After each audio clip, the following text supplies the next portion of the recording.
I want to take you on an adventure with me. Outside the plane window, there's only ice and mountains as far as the eye can see.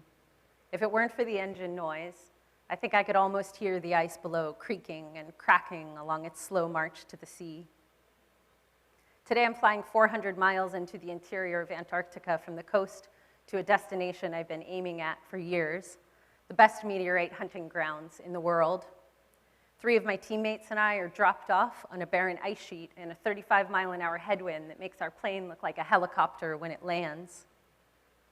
After setting up a tent, making a fire, and sending a message back to home base, the pilots scram before the weather gets any worse. They promise to come back in 6 weeks, and I decide that I'm going to believe them. The storm continues, and I'm in my tent for 3 days. I'm a veteran here, and I know the drill. I keep my satellite phone charged. I watch for signs my tent might blow away, but I'm still a little nervous. My tent mate, a newbie to Antarctica, thinks this is all really very, very exciting. She very enthusiastically reports the wind speed is now sustained at 62 miles an hour. I don't tell her there's a decent chance our tent is going to blow away today. You may be wondering why I would put myself in such a situation. As with many outlandish plans, I did it for science. We were in Antarctica to collect extraterrestrial specimens, meteorites from across the inner solar system, to provide researchers with the materials they need to understand our solar system's history.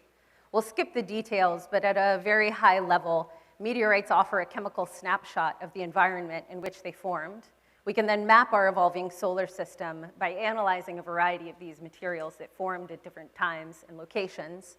In my own research, I've used meteorites to better understand the evolution of oxygen in the solar system. So meteorites land on Earth in an even distribution.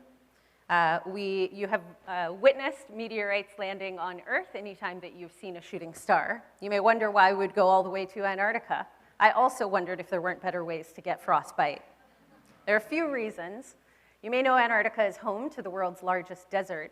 The extremely dry as well as cold conditions there help minimize the interaction between the meteorites and their surrounding environments, better preserving them.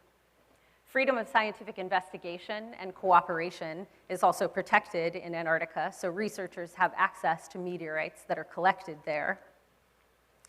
There are also processes that concentrate meteorites to 10 times their natural amounts in known parts of the continent, and it's these areas where we go to do our searching. So preservation, access, and these concentration mechanisms make Antarctica the best place on Earth to sample other parts of the solar system. Nearly 50,000 specimens have been collected in Antarctica since they were first identified there. And we've learned so much from these samples. For example, rocks from Mars were discovered to have landed here on Earth by the analysis of meteorites recovered from the Transantarctic Mountains. I had the opportunity to go on 2 meteorite hunting expeditions in Antarctica with a group called ANSMET, the Antarctic Search for Meteorites. The thrilling history of research and exploration in Antarctica provided a poignant backdrop to our fieldwork that we were doing there. Our neighborhood in the Transantarctics was first traversed by early explorers looking for a route to the South Pole, and it's rarely been visited by humans since then.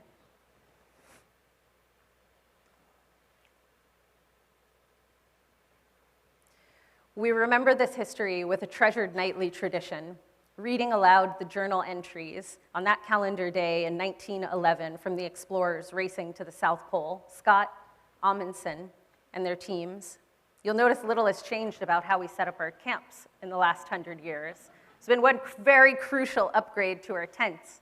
That is that the tent is disconnected from the floor so that if a storm blows your tent away, you ideally are left behind on the ice.